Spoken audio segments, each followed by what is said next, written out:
Assalamu alaikum, Hamige. So today our topic is self-evaluation, the unit is, and today we will have lesson on self-assessment. But before beginning our lesson, today we are going to review relative clauses. So we use relative pronouns to introduce relative clauses. Relative clauses tell us more about people and things. For example, do you know the man? Do you know the man who is reading the newspaper? The question is to find out the person, the man whom we are going to know. Or the second one is, my school is a place where I feel relaxed. We use relative clause to tell about people or thing or situation that we are going to tell more information about people, thing or situation. So in these sentences, we try to use, or we use pronouns, relative pronouns, to introduce relative clauses. For example, do you know the man who is reading the newspaper? Here we are going to know about the person who is reading the newspaper. Or the second one, my school is a place where I feel relaxed. So there are two types of relative clauses. The first type, we use relative clause to make clear which person or thing we are talking about. For example, he was the only man who might be able to help. Here we are mentioning that the person we are talking about was the only man who could help to us. Or the second one, this is a house which was made a museum of Yunus Rajabi. We are paying attention to the place is made for the museum of Yunus Rajabi. In this kind of relative clauses, we can use that instead of who or which. For example, in spite of using he was the only man who might be able to help, we can say he was the only man that might be able to help. Or this is a house which was made a museum of Yunus Rajabi. We can use this is a house that was made a museum of Yunus Rajabi. So next type of relative clauses is used to give more information about the person, thing or situation. For example, the manager who is responsible for this will come back in 20 minutes. We are going to pay attention to the person, a manager, who is responsible for that job. We are not going to pay attention time, he will come in 20 minutes. Next example. The place which he is explaining was exciting. So we are talking about the place, that's exciting place, but we are going to pay attention. He is explaining, the person is explaining. So previous given second type of relative clause is identified as defining and non-defining clauses too. A defining relative clause identifies who or what we are speaking about, whereas non-defining relative clause just gives us more information about who or what we are speaking about.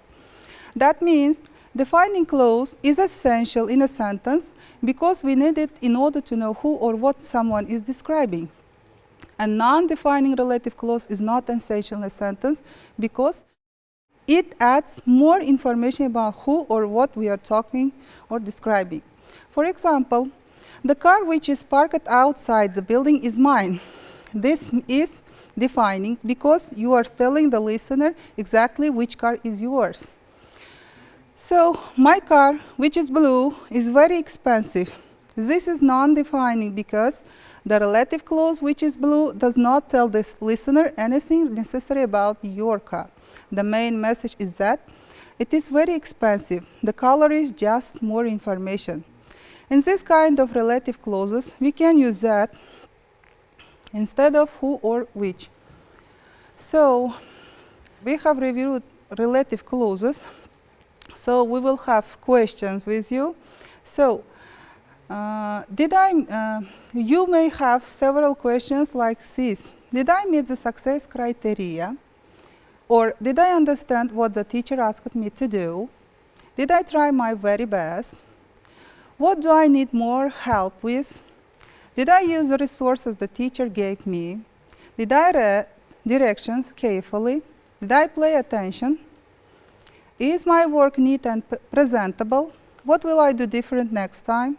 If I could give myself a score between 1 and 5, what I would be, did I take my time, did I ask for help when I needed it, what should I be practicing more, did I check my work properly, was this easy, quite challenging, or very difficult, and why?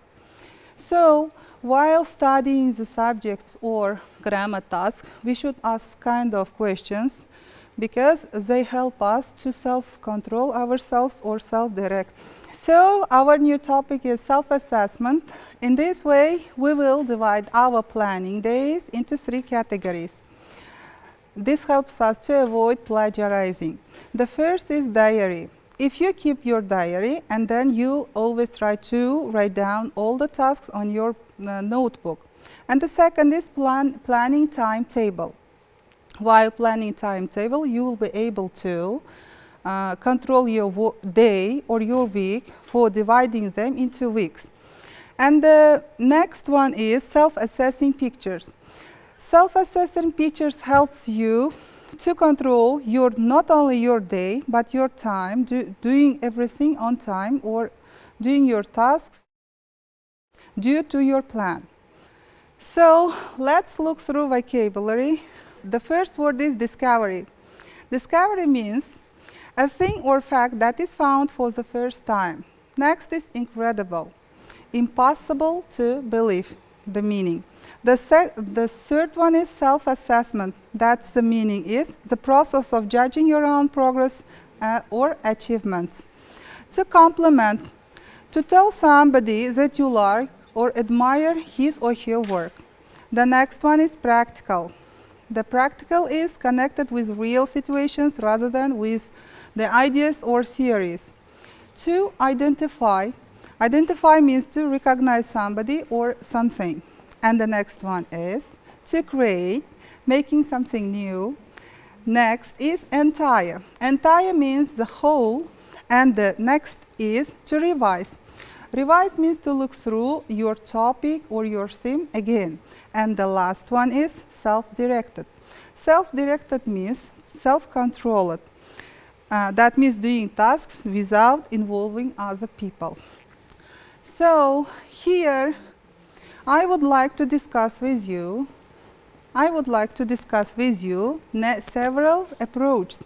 The first is I find the students who can think critically, understand complexity, and think creatively.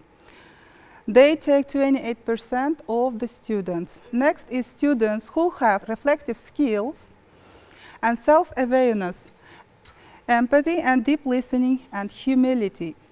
And the last one is, which takes 43%, that means community engagement, verbal communication, teamwork, and students who are able to deal their skills with other students.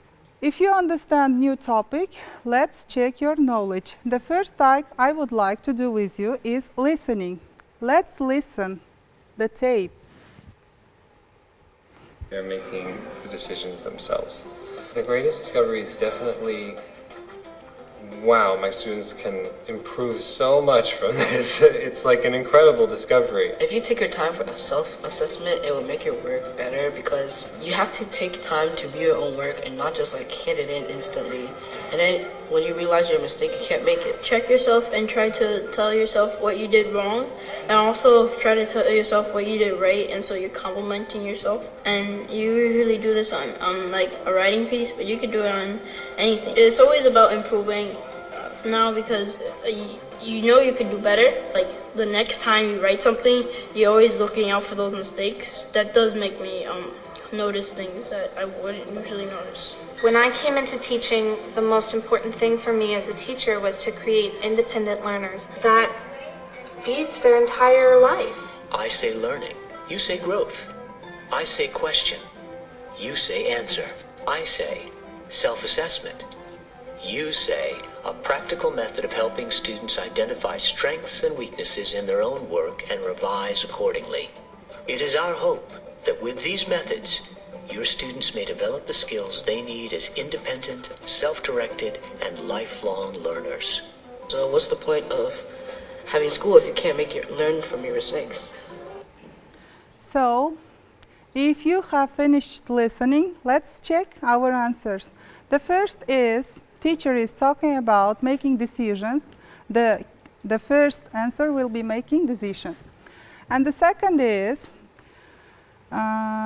she is explaining how her students or his students are rising on enlarging their knowledge. That is why here he or she paid attention to the word improve. The second key will be improve. Next is take your time for a self-assessment, and students is explaining. He will realize his mistakes, so that is why he is suggesting you will realize your mistakes.